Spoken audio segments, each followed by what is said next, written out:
Today we have a question from a tax professional that I spotted. It's about a notice that his client received. Don't worry, the names of the client are not on here. There's no sensitive information. So this looks like a CP23 notice. He didn't put all of it on here. The fellow's name is Bart Bumpus, who is managing partner at Account Analytics in Austin, Texas. Says, would anyone have any guidance on why the IRS is charging this client a penalty for failure to file payments when the client made payments every quarter? And of course, someone jumps in. Jill, likely an erroneous error. The IRS is aware. Just keep an eye out for another levy letter. The ICPA, blah, blah. Folks, just read the notice. Okay, just like a savvy tax pro should be able to look at this and understand why there is this $321 penalty here. Okay. Maybe you want to pause the video now and see if you can figure it out, right? Okay, you're back? Great.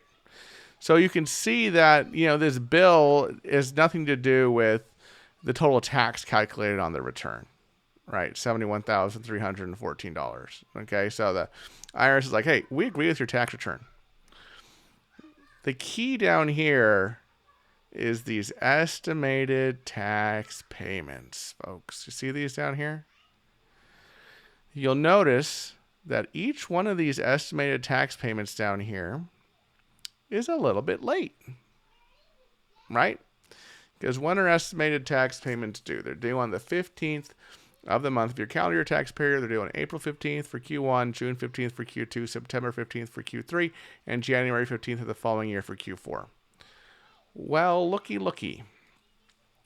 Was the Q1 2024 payment received on or before April 15th? No, it was received on April 29th. Maybe I gotta, how can I zoom this in for you good people?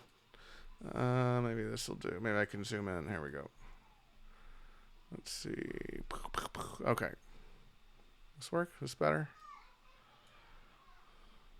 Right. Okay. So you can see that they made their Q1 payment not on April 15th, but on April 29th, 2 weeks late. And that was a big one, $40K. Right? Same thing for the June payment, not on June 15th or before, but on June 26th.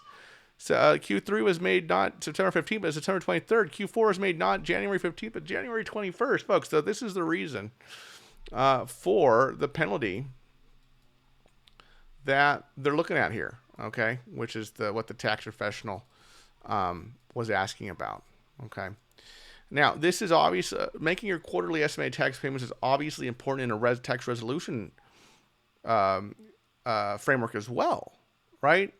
Because, hey, if we get an offer in compromise accepted for you, you have to be in compliance for the next 5 years. Okay, after that, or you'll default in the terms of your offer, right? You don't want to get behind on estimated payments. You don't want to get behind on your, whatever you owe for the year as a whole, right? Or it could put you right back to where you started when it comes to IRS resolution land. That's why we tell our clients, look, there's a 5-year compliance window here, and you got to make it, and that's, one service that we provide, especially to folks who we do get an offer in compromise for them, is, hey, we have a 5-year compliance package, right? We're going to check in with you quarterly.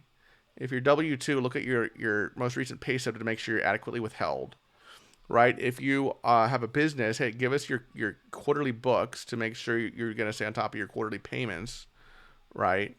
To make sure that you don't default that offer. Very, very, and then we also do the tax return too as part of this package. Very, very important. Very, very, very important. I mean, not just, for the penalty's sake but, for compliance, or you're going to default a resolution.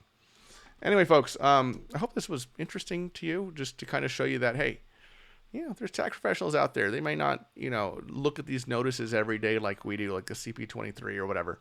But, that's why people have different specialties in this industry. Okay, choice tax relief. I'm a CPA.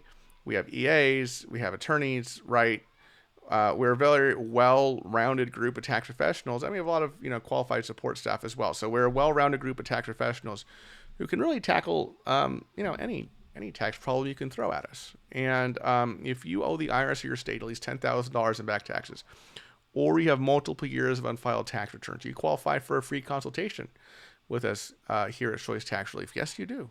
Yes, you do. You can schedule that by giving us a call at 866-8000-TAX. That's 866-8000-829. Or by going to choicetaxrelief.com, filling out the form on the website. We will reach out to you. Thank you so much for watching, everybody. I have some other videos here on the left-hand side of the screen for your education and enjoyment. Please, please enjoy them. And I'll see you in the next one. Bye-bye.